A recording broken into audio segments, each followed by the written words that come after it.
Hello and welcome into the Cubs on Deck podcast. I am your host today. My name is Greg Huss, and today I'm not joined by a co-host. I have no co-host this week.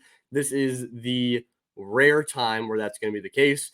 Really, what makes this podcast so enjoyable in my eyes is the fact that I have so many great co-hosts over the course of all these weeks, whether it's Brian Smith or Greg Zumak or any of the broadcasters or a guy like Aaron Layton or Brendan Miller, whoever it might be, to come on and have so many different great perspectives of this of their view of the Cubs minor league system.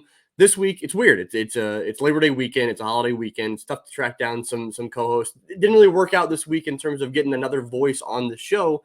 So what I decided to do this week is take it to Twitter, take it to Threads, take it to Instagram, all that good stuff, and ask for your guys' questions. Get a mailbag type of episode going.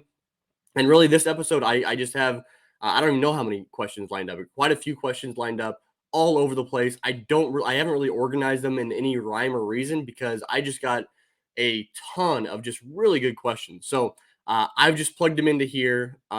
If you guys are watching on YouTube, I'll kind of display what the question is down at the bottom. I'll, of course, read it out loud so that you guys listening on podcast platforms can hear and hear what the question is, and I'll go about answering those. This probably won't be a full hour-long episode here. I don't think you guys want to listen to me talk by myself for an hour long. If you do, give me a call. I don't know. This is going to be a shorter episode, I'm sure. We'll see how much I dig into each of these questions. I know that I made the joke last week when I was with Brian, right? That we planned on last week being a shorter episode, being about 40 minutes or so, and then we ended up going almost a full hour. So that's kind of how it works when it's just me and somebody else nerding out. If it's just me nerding out, I don't know. We'll see how long this goes. So the idea is probably between 30 and 45 minutes. We'll see how long this actually goes. But in the meantime, I'll just kind of run through these questions. If you guys are watching on YouTube, I've got my new hat I'm rocking. Got it for my birthday this year. It's the Myrtle Beach Pelicans alternate hat, which I mean, I feel like the Myrtle Beach Pelicans every single year come out with new alternate identities, alternate uniforms, stuff like that are always terrific. I think they came out with the Pelosaurus Rex uniforms that they wore last week, I think is what it was. So the Myrtle Beach Pelicans are the absolute best when it comes to that type of branding and getting their name out there. So rocking the new Pelicans hat here today. But I don't know. I guess I'll just start from the top here. I've got a question from Northside Pat. Like I said, these questions are going to be all over the place, from impact prospects impacting the major league level to guys we haven't even seen in low A. I know we have a question about guys that I'm excited to see in Myrtle Beach next year. So we're kind of all over the place with these questions. We'll start with Northside Pat asking the question of who will be the next pitcher from Iowa to join the MLB team. And I did lead off with this one intentionally. This was very intentional with my process here, because I feel like the past 5 episodes I have asked whoever I'm co-hosting with who will be the next reliever, likely lefty reliever, up at the major league level this year. And so I wanted to lead off with this question to get my opinion. I'm glad Northside Pat is asking for my opinion on this. I think it in past weeks we've kind of gone towards Anthony Cade being that guy, and then we did see him get the call up to replace Jose Cuas for a little bit up at the major league level. I think I'm still riding with Luke Little. I think that we won't really see many, if any, promotions just for the sake of a promotion and demotion as we kind of wind down this season. I think that any type of action we've seen Brandon Hughes go to Iowa for a rehab assignment. We've seen Nick Birdie up there. Brad Boxberger's up there as well. We've seen a lot of different rehab appearances up in Iowa. So I guess excluding those type of guys, because I think that like if once those guys are fully healthy and fully comfortable to take the mound, I think that it's very likely we see them up in Chicago in the bullpen helping out in any way they can. But if we're going off of those guys, like we're not choosing the rehabbers, we're going with a true AAA player right now. I think I'll stick with Luke Little. I think that like he is the guy. Bailey Horn obviously was that guy earlier, about a month ago or so. Cam Sanders is back to not finding the zone as often as you'd like to see. I think Luke Little is just that guy. He's been hot over the past few weeks now, and you're riding that hot hand. If you really need an injury replacement and you've already exhausted all of those rehab guys, I think Luke Little is that guy. So I'm going to choose Luke Little as the next pitcher from Iowa to join the MLB team, with a whole lot of caveats in that answer there. Obviously, that was not a really straightforward answer, but we're going to go with Luke Little for that answer. All right, we got a question from Thad Warnell asking, not including Jackson Ferris, which pitcher from currently below AA do you feel most confident takes a major step forward next year? This is an awesome question. I feel like this is a question that is always the most fun predicting because we don't really know. And it's just like optimism for optimism's sake, because that's what we do as prospect followers. So that's really fun. We're going to have in the podcast feed, in the podcast version, you're going to hear a little bit, a few extra pauses in my speaking because I've got to take a drink every once in a while. It's simply easier when I've got a co-host going. So you guys on YouTube can see that I'm taking a drink, but I'm probably not going to go back and edit out every single time I take a drink for the podcast listeners out there. So bear with me. But a pitcher below AA currently that takes a major step forward next year, I think that if you pulled a lot of prospect writers and podcasters and stuff like that for the Cubs system, I think that this would be their answer, and it's my answer too, and that's Cohen Moreno, who has been really, really strong this year. I know he's got a sub-3 ERA over the course of the year.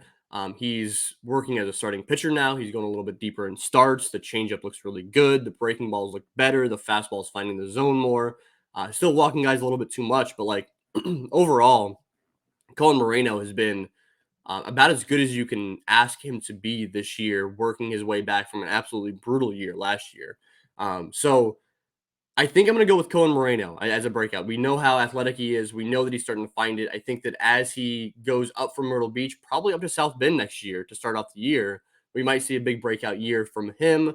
If I'm hitting on another guy that's in Myrtle Beach, I think Drew Gray, who we saw a really good outing from Drew Gray this past week, part of a really strong performance. Him and Marino Santi and a couple other relievers striking out 19 guys in an outing this past week. And Drew Gray, I think that he was using this year as a chance to get his feet back under him, returning from Tommy John surgery. It just getting back more comfortable on the mound. And I think that we've seen outings where he's looked really comfortable and he's looked really good. We've seen outings where he's been a little rough. But I think that he probably finds that consistency a little bit more next year as a part of probably the South Bend rotation. I think there's a chance we see him back in Myrtle Beach. There's a good chance that's still the case. But I think that if we see him assigned to South Bend out the gate next year, that wouldn't really surprise me. So I think those are my two pretty clear-cut picks between Cohen Moreno and Drew Gray as breakout guys. Major step forward guys, I guess, not even necessarily breakout going into next year.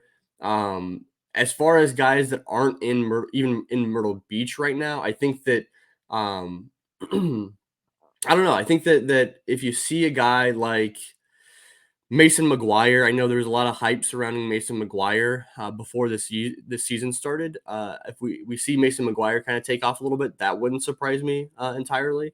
And then I think that my last answer for this is one of the college arms that were drafted this year.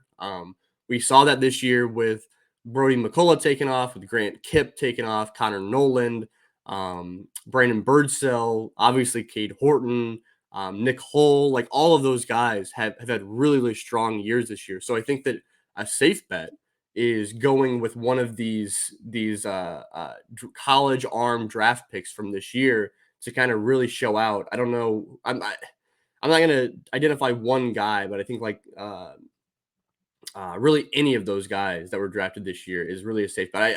We won't see Jackson Wiggins debut to start off the year next year, but I think that the whole lot of them besides that is take your pick on a college draft pick. I guess is what I'm saying. All right.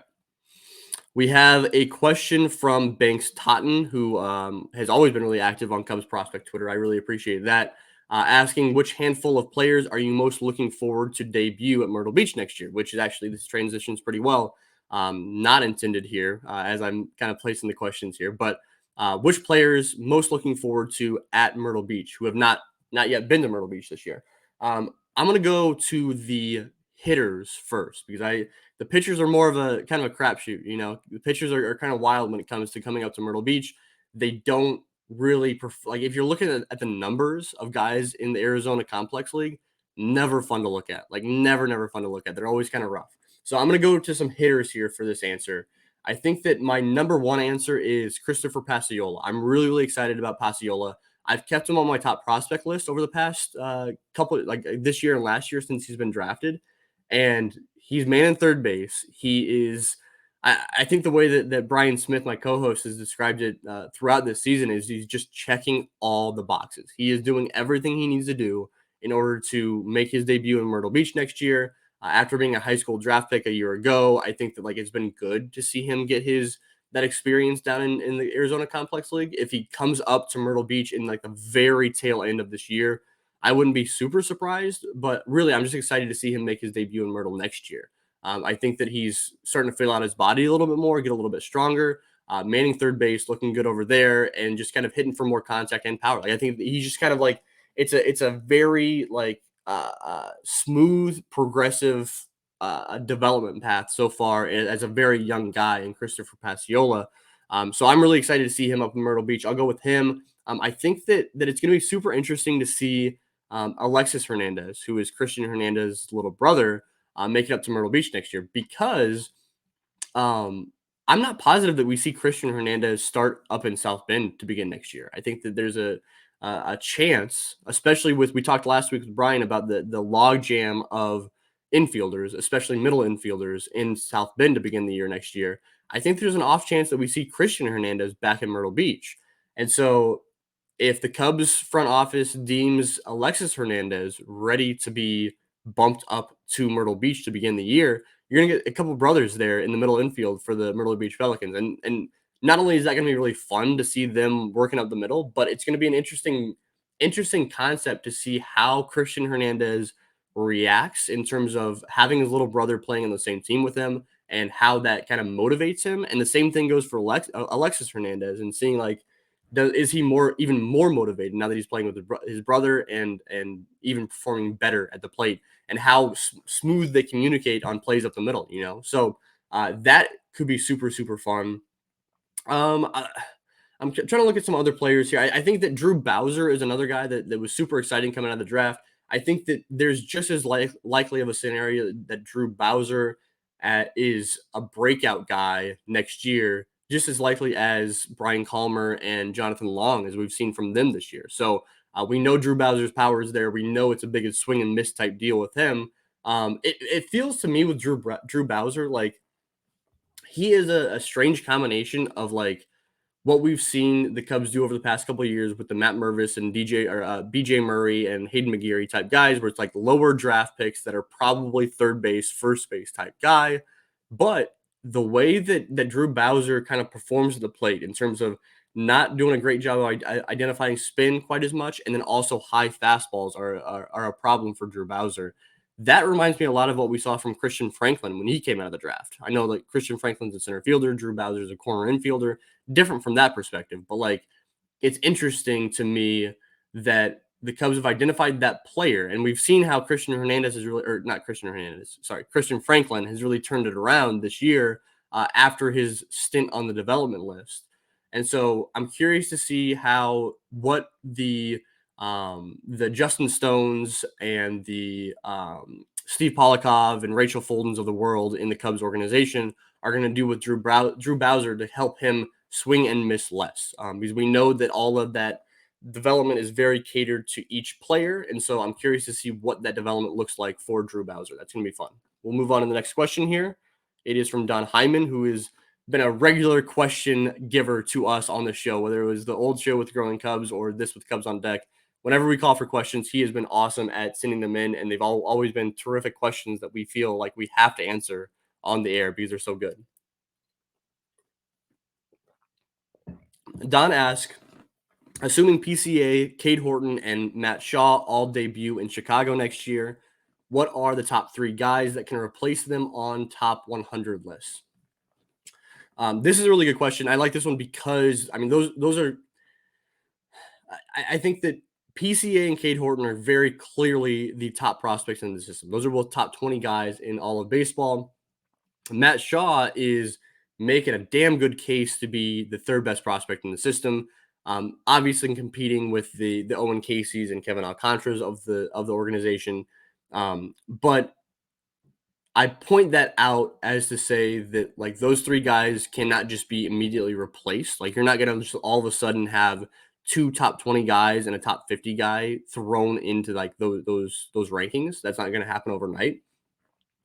But the bright side is that we've seen like right now the Cubs have 6 top 100 guys according to MLB pipeline. They have 6 top 100 guys, which has not happened for a long time. It ties them for the most top 100 guys in all of baseball.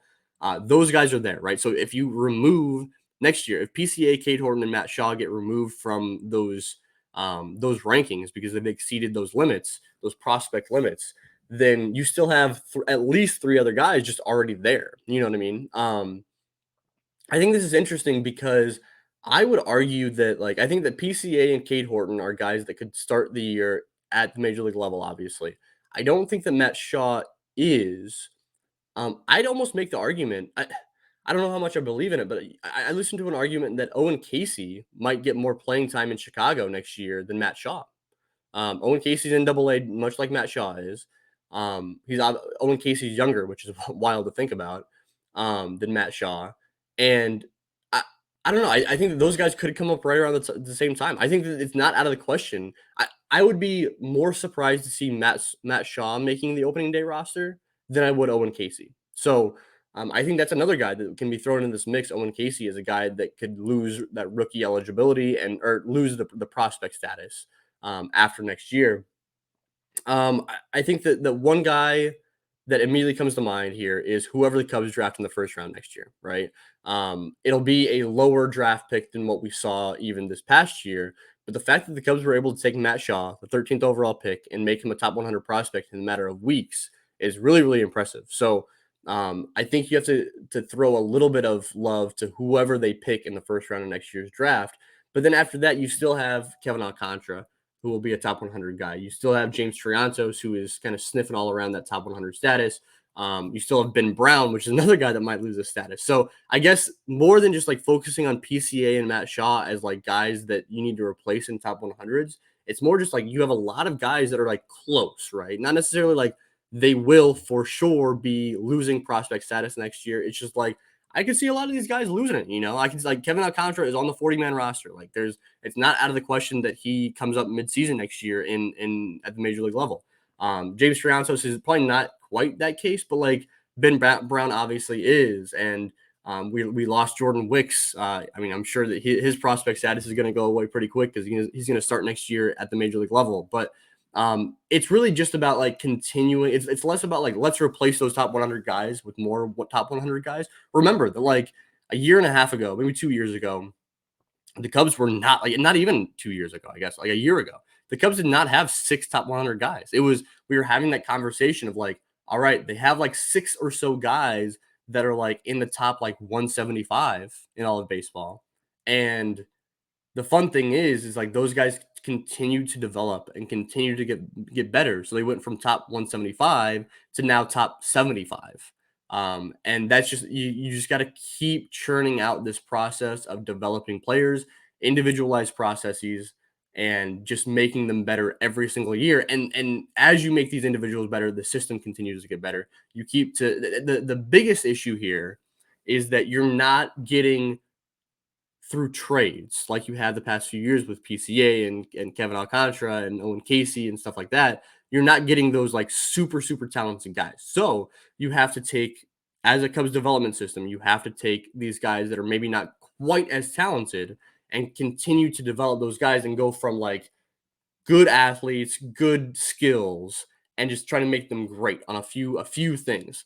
Maybe take that hit tool and take it from a 50 hit tool to a 60 hit tool, stuff like that. And that needs to continue to happen so that these guys that are currently top 100 prospects, the PCAs and Cades and Shaws and Owen Casey's and Kevin Alcantaras and James Triantos and Ben Brown, like those guys, they become your studs at the major league level in some capacity. Like the everyday starters, the guys that you can rely on to get you wins, where the guys that are following up on those prospects are they help out at the major league level. They are your back end of the rotation starters. They are your relievers. They are your bench bats. They are your utility men. They're those type of guys. So you need to continue to develop players for all skill levels that contribute at the major league level. And I think that's what we need to continue to see as we lose these really these top 100 type guys to the major league level. So that's super, super important here. We got a couple questions from Brendan Bond. I'll start off with this one, and then there's a little bit more fun one right after this. So Brendan Bond asked if you got to pick the top.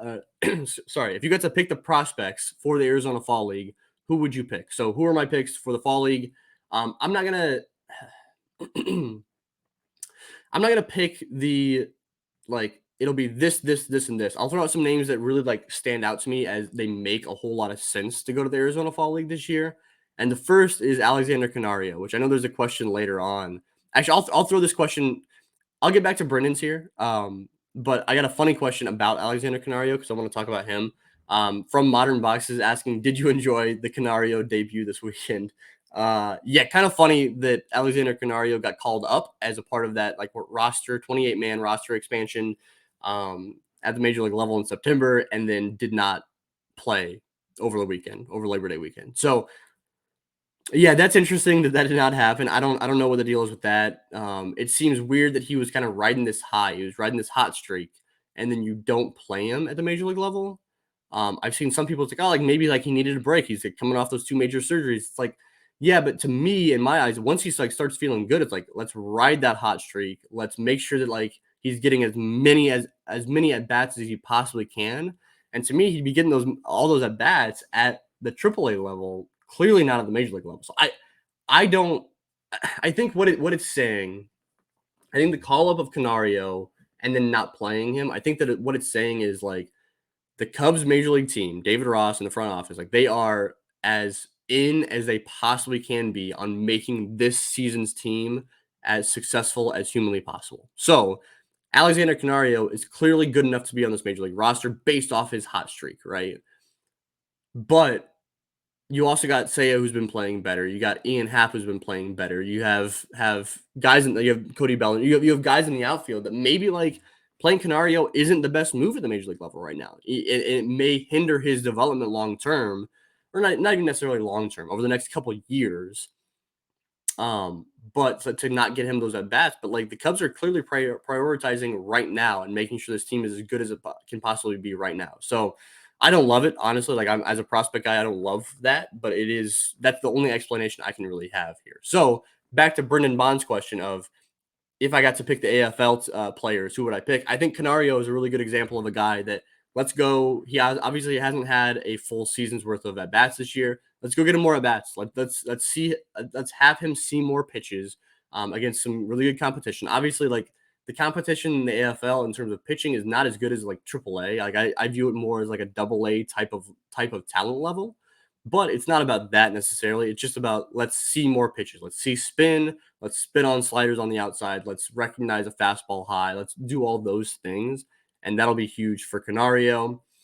I think let's go to some other hitters as well. I think Matt Shaw is another good guy to see in the Arizona Fall League. Obviously, like he got plenty of at bats down at Maryland in college. He's getting plenty of at bats since he's debuted in the Cubs system.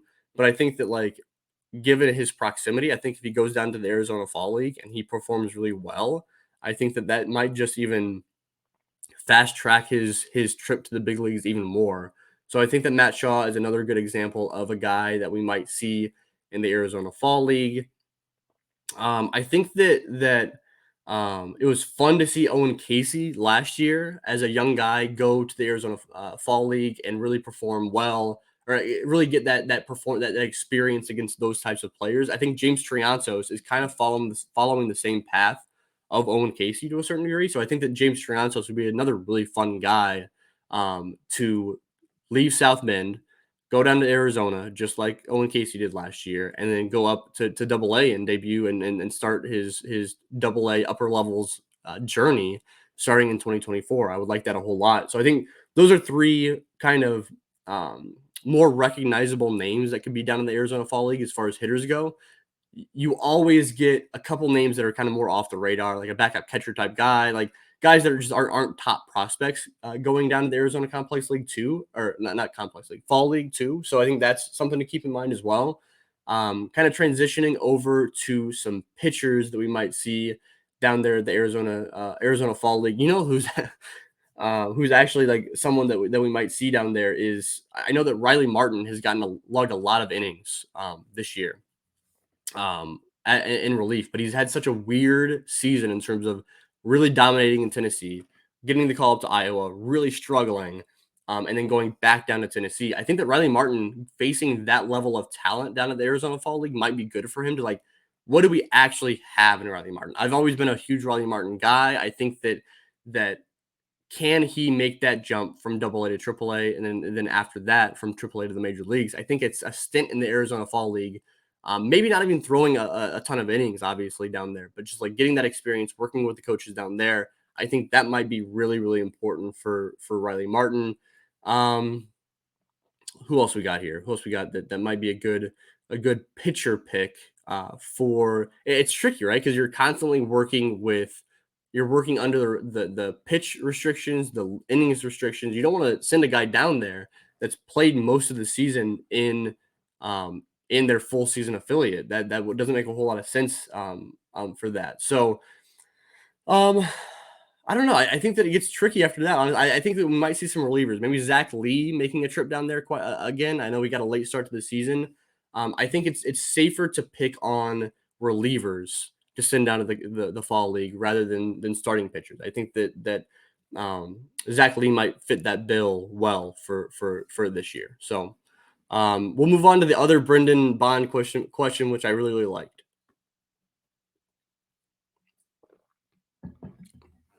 Brennan asked, "Do you have a favorite Cubs prospect who never made it to the big leagues with the Cubs?"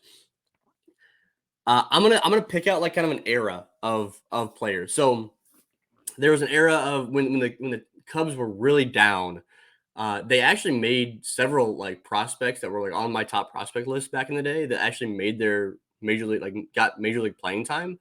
But it's just like that very clearly down era of the Cubs prospect rankings, and there were guys that I knew at the time were like not going to be made like constant, consistent major league contributors. They weren't going to be the Christopher Morels of the world, where they end up getting really solid playing time. The Nico Horners, the Miguel Amayas, like not those guys, but I liked watching them play, and I just wanted them to figure it out enough to make it up to the major league. So in terms of guys that never made it to the big leagues with the Cubs, or in general that I really wanted to see make it up there, Bijan Rademacher was a guy that I loved watching hits. He had a really good hit tool. He took a lot of walks as well. Like took a ton of walks.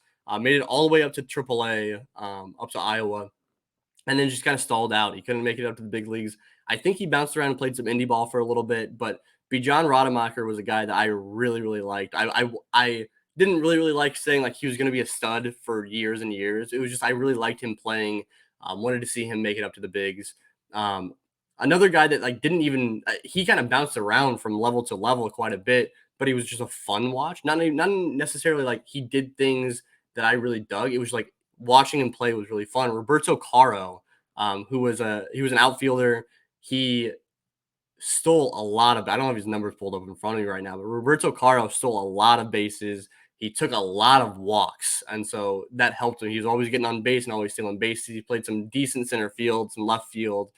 Roberto Caro was like he was a guy that like was always. I think I always found a way multiple times. Back in the day, I used to do prospect lists as separated out between top hitters in the system and top pitchers in the system. It just made it easier so you're not comparing like a teenage hitter down in the complex league to a basically a guy who's already been up in the major leagues pitching for the Cubs. It's just that made it easier. I wish I would go back to those days, but I think we're past that. So but I always found a way when I was doing my top 20 hitters in the Cubs system. I always found a way to throw Roberto Caro in the back end, number 19 or number 20. I feel like um, it was one of those things where like I was writing up top 40 prospects. I was doing top 20 pitchers, top 20 hitters at like a really down time in the organization. Like knowing damn well like the 18, 19, 20 guys in the system at each side at hitting and pitching, like they weren't going to make an impact. Like they surely were not going to make an impact in Chicago. So like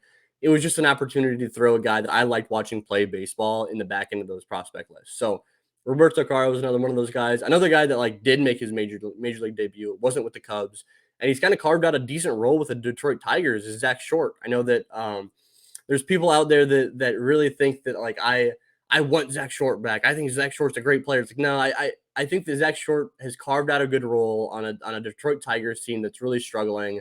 Always been a fun player to follow. He's always been that guy that like he struck out a lot, he walked a lot, but he struck out because he was working super deep counts. I always remember like reiterating that. Like I think the people back before like we had this crazy Cubs prospect following on social media.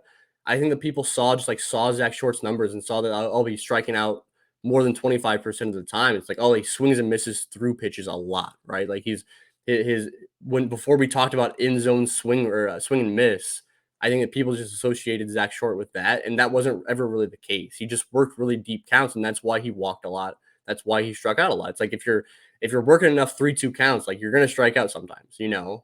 So it wasn't a lot of swing and miss, and like we're seeing that at the major league level, where like he's always been a really good defender, right? He's been really strong at shortstop. He's played for the Tigers. He played third base, second base. He plays some outfield. He's been really strong. Like fans seem to love him. He's always been a character. He's on the compound with Ian Happ and Dakota Meckes. Always been super fun. So, which leads into my other guy, which is the last guy I'll mention is Dakota Meckes, who I wanted Dakota Meckes to be good for the major league team so bad. He's always a relief only prospect, and that those are always super tricky, as we know. But Dakota Meckes was so strong when he was down at the lower levels of the minors and even up to double A.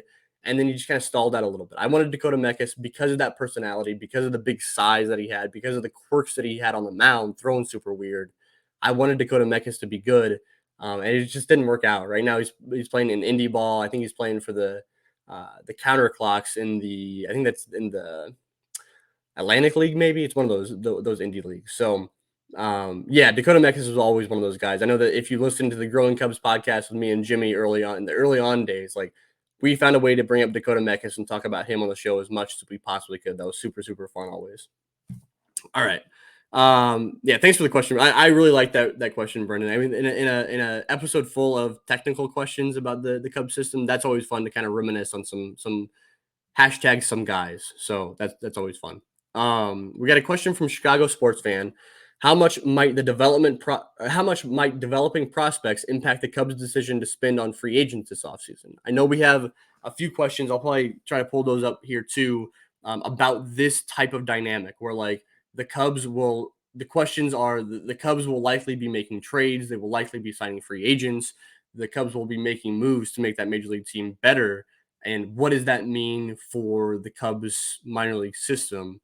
I'll address this question first and then go try to find some of the other questions related to this. But I think that like I kind of hit on it earlier in that like you need to continue developing players for all types of roles at the major league level, right? So you you can't just always develop a stud player, but a guy there's a lot of value to have depth starters, guys that are in the back end of a bullpen or a back end of a rotation or even working in AAA. Like those have a lot of value. Guys that can come off the bench and fill a role or injury replacements and stuff like that. Just so important. I think that the Chicago Cubs, a big market team, should not ever look at prospects that they have and say, because I have this prospect, I should not go out and sign this free agent stud that we think will continue to be a stud, right? Cody Bellinger is a good example. If the Cubs think what Cody Bellinger is doing this year is sustainable, that he can continue to do it next year and the year after and the year after that, re-sign him. I I think we talked about it last week. Like the logjam of outfielders does not actually exist.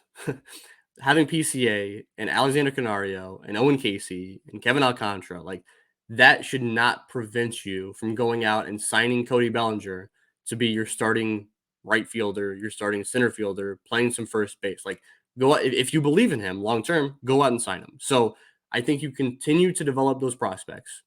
I think that once they are truly major league ready, like truly major league ready, and there's not a spot for them, and they can't operate as like injury like depth, right? then that's when you trade those guys. I don't think that, or if you think they have more value in Double A or in High A than what they actually will be at the major league level. Like I like look at Kevin Alcantara, who's in South Bend right now. I don't think this is the case with him right now, but like if the Cubs believe that there's more value right now in terms of getting major league talent back from him this offseason than what he actually can fulfill at the major league level for the Chicago Cubs and over the next 5 years, then yeah, you trade Kevin Alcantara and get major league talent back. I'm not saying that's the case. I don't necessarily believe that's the case right now, but like I can't, as a prospect guy who loves prospects and I want to see them debut as much as possible. I want to see them succeed at the big league level. I'm rooting for these guys as much as I'm covering these guys. I'm not like hiding that at all. As that guy, I'm saying don't let prospects temper your expectations in free agency. Go out and sign those big free agents. If you want Aaron Nola this offseason, go sign Aaron Nola this offseason. You figure out the rotation and how that shakes out after the fact. I'm not counting on Javier Assad and Ben Brown to be starters long term, like all season next year. So go out and sign Aaron Nola and get better, So I think that's how I'll address that one. I want to see, I'm trying to find some other questions that are actually, Chicago sports fan asked the same question or a similar question that I was hitting on. Is that looking at a potential staff next year of Justin Steele and Jordan Wicks and Javier Assad and Marcus Stroman, and if he opts in, and Kyle Hendricks if the option is picked up, and then you have Drew Smiley and Jamison Tyon back under contract. Where do like Ben Brown and Caleb Killian and Hayden Wesneski and Cade Horton, like where do those guys fall? Who's the odd man out here? Yeah, I mean, I don't know. I don't know. I think that like I think the first thing I'll address is like we've gone to, of course, Marcus Stroman will opt in now, and I don't think that's a given. I think that we've been way too quick to like just assume he will do that. I don't think he will. I don't think he'll opt in. So there's potentially an opening in the rotation there. I think that you operate going in with Javier Assad as the same kind of situation you had this year, where it's like he can work in the bullpen, he can work in the rotation. I know he's been very good in the rotation. It's like I don't think you just give him a starting rotation spot going into next year. Ben Brown, I don't know about Caleb Killian. I don't know about Hayden Wesneski. Cade Horton, he won't be there to begin the year. Like he might not. So I don't think there's an odd man out. I think that there is depth that I'm looking at here with all these arms. That some of these guys can be in AAA. Some of these guys, like Cade Horton, might be back in AA. I doubt it, but like that's a possibility. So like, I just don't think that if you want to go out and get Aaron Nola, go out and get Aaron Nola and make your rotation better. So because we know like what Ben Brown could be, we know what Aaron Nola is. So this question from Matt White: with major offseason trades coming, which top tier prospects should they prioritize keeping amongst Kevin Alcantara, Owen Casey, Alexander Canario, Cade Horton, Moises Ballesteros? Yeah, I actually hitting on these guys. So like if you look at Kevin Alcantara and Owen Casey, they're obviously grouped together quite a bit. Alexander Canario, I don't know where his value lies. Like his value gets super, super tricky because it's like he's still coming off that injury. He looks stronger, but he struggled getting back. Where do the Cubs value him versus where do other teams value him? Obviously, they've been scouting him as he's come up. We'll see. Cade Horton, I think I think Cade Horton is a guy that cannot be traded. Obviously, like if you get the right, if you get this outrageous package, there's always a possibility that you trade prospects no matter how good they are based on the package you get back. But like, I think Cade Horton is closer. I think Cade Horton is significantly closer to being as good as PCA as a prospect as anybody else in the system is to Cade Horton. I think the gap is smaller between PCA and Cade Horton than Cade Horton and whoever is number three. So I don't think you even kind of consider trading him unless a team comes to you and says, "Hey, here's all these things I can give you for Cade Horton."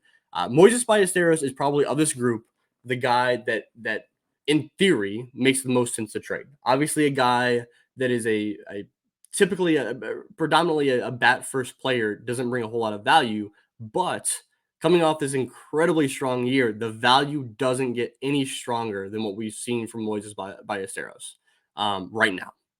They can trade him and get more value back, like 4 times the value back than at the beginning of this season, So I don't know. I think that prioritizing guys, I think you prioritize Cade Horton, you prioritize PCA because those are top prospects.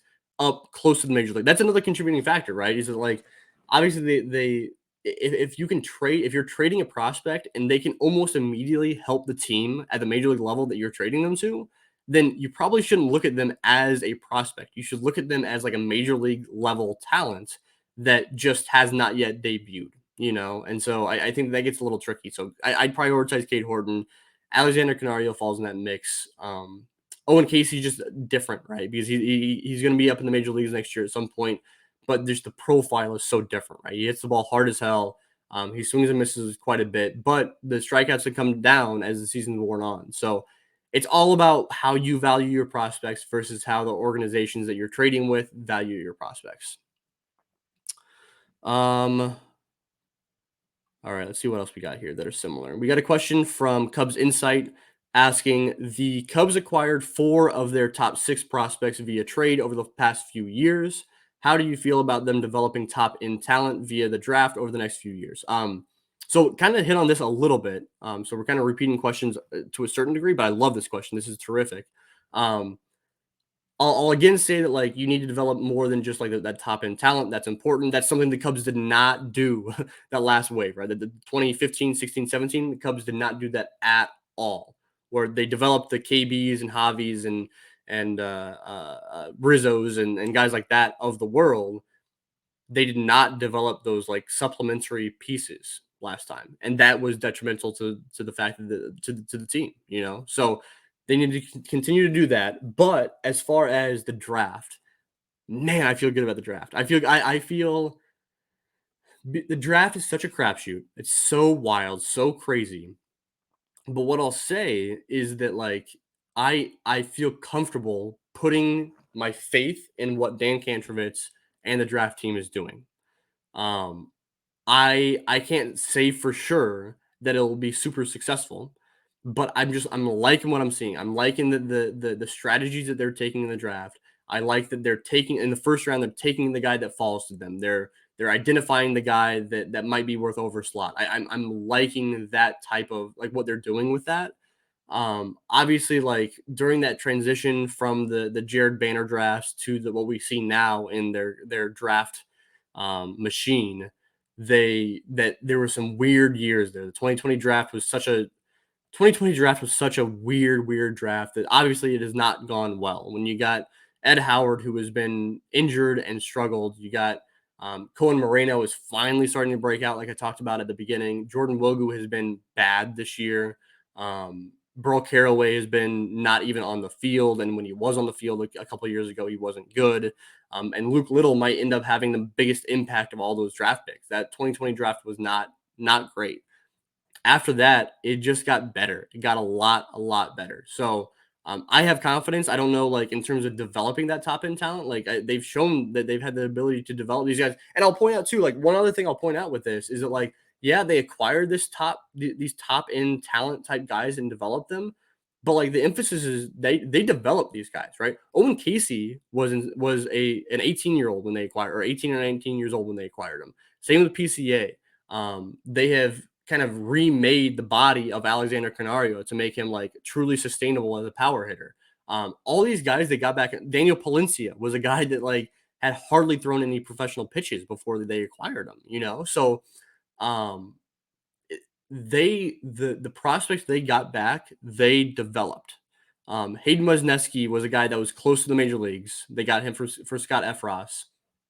Um, I'm sure I'm missing some guys that like were close to the major leagues when they acquired him as a prospect. But like for the most part, we made jokes, right? We made jokes about like, oh, Jed Hoyer loves acquiring these 16-year-old kids from the Yu Darvish trade.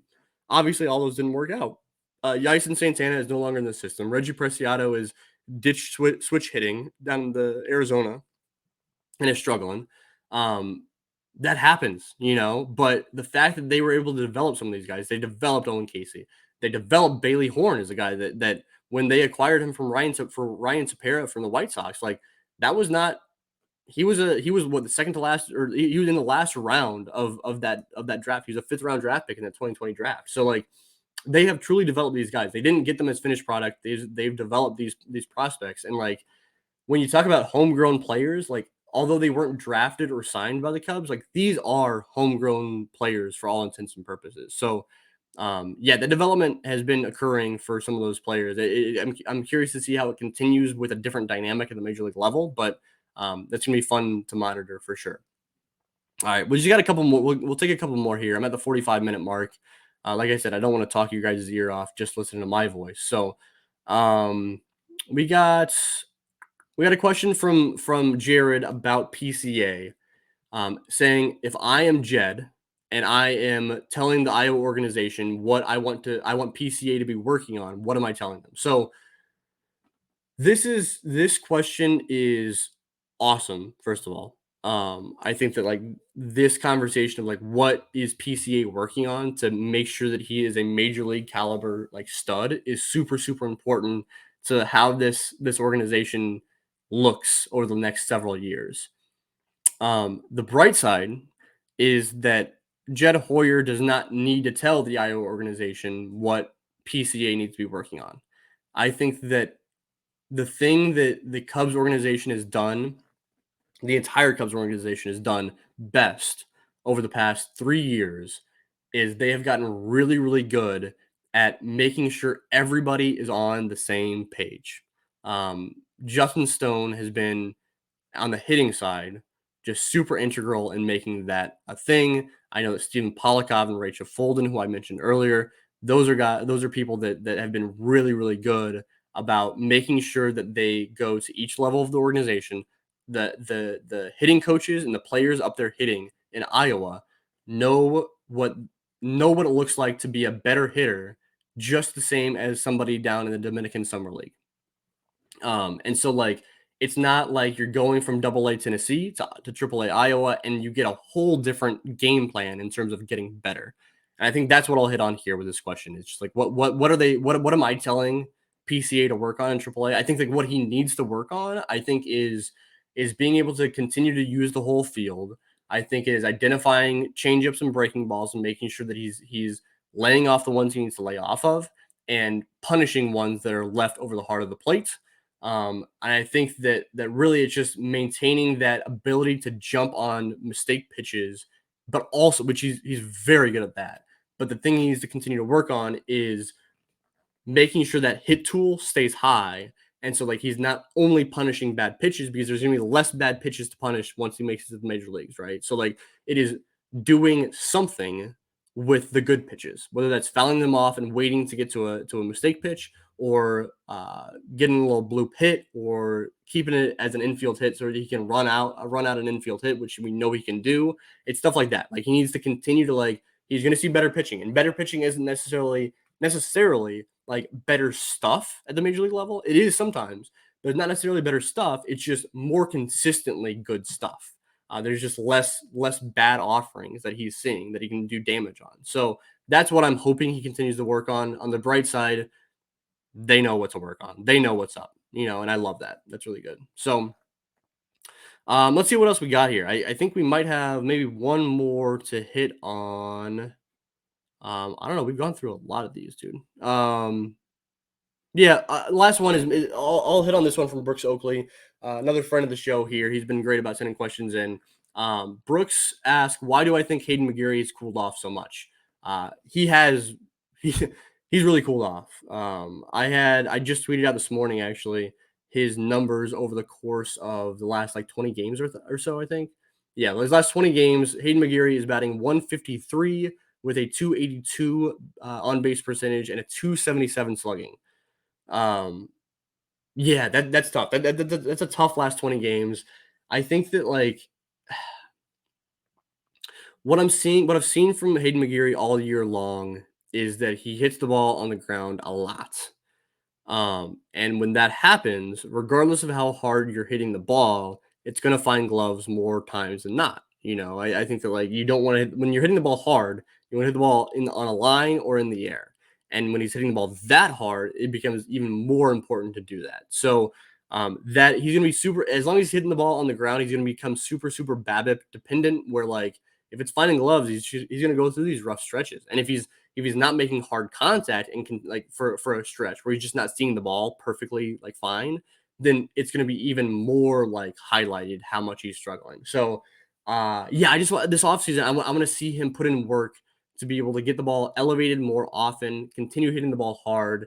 We know the eye is there. We know he's still, like, even over that stretch, he's still not striking out. I think he's still striking out less than 20% of his at bats, of his plate appearances. So he's still good. Like, he's a good player. I just think that that margin for error for a prospect like McGeary is super small. So, uh, I think it's very apparent what he needs to work on and getting the ball elevated this offseason. That's super exciting that, like, it's very clear what he needs to work on. Like, it's not like, oh, like, how do I just like, what am I struggling with multiple things? It's like, I think it's very few things that he needs to work on. It's important that he does work on those things. So, yeah, I think that does it for all these questions. Like I said, I've gone 15 minutes here. I hope you guys aren't sick of my voice here, but I don't know. I'm excited for this last few weeks of the minor league season. Right, we're really coming up on the end of it, for especially from Myrtle Beach and South Bend. Their seasons are winding down very quickly. Tennessee goes a week longer than them, and then Iowa goes a week longer than them. So, like, we are really at the end of this thing for the minor league season. So, honestly, it's like, it's one of those things where I feel like um we're hitting the dog days of summer to a certain degree with minor league baseball. I've been really bad about updating my stats, minor league stat sheets over at northsidebound.com. I'll do my best to update those. Honestly, the problem with those is, they're really, what those come from are big Google sheets that I kind of work with, and as the season wears on, there's more data to work with, because every player is playing multiple games, and so, like, the spreadsheets just work a lot slower. So a peek behind the curtain for that is that's the reason why those then have not been updating, because there's just too much data to play with. So I think next year I'm going to make a move over to the Excel sheets as opposed to Google Sheets. We'll see how that goes. But yeah, that's all I've got for this episode today, guys. I really appreciate you guys tuning in and listening. Next week we'll be back with a co-host. I think it's Brian's week next week, so we'll be back with Brian as this minor league season continues to wear down. Really, like, thank you guys so much for tuning in. Really, the YouTube page is growing. Really love seeing that. If you guys want to see what's going on over on the YouTube page, go check it out. Go see what's going on, and subscribe and comment and like and all that stuff, because it really helps us a ton. We're approaching the 500 subscriber threshold, which is huge for us. We're really excited about that, reaching that threshold. So go give us a subscription over there, give us a like, a comment, and you can do the same over on all the podcast platforms too. We really appreciate those subscriptions. We appreciate the comments, the reviews. Those help a ton for us. Let us know what's going on, what you guys want to see. Obviously, I can't imagine. I'd imagine a mailbag is what you wanted to see, but I can't imagine just having my voice and my face is something that was super appealing to you. So I'll do my best not to make sure that this is a trend here. If you guys did like it, let me know. If you guys want me to boot those other guys, give me a shout. But no, I thank you guys so much for listening. In the meantime, we will be back in your ears in one short week. Thank you guys so much for listening.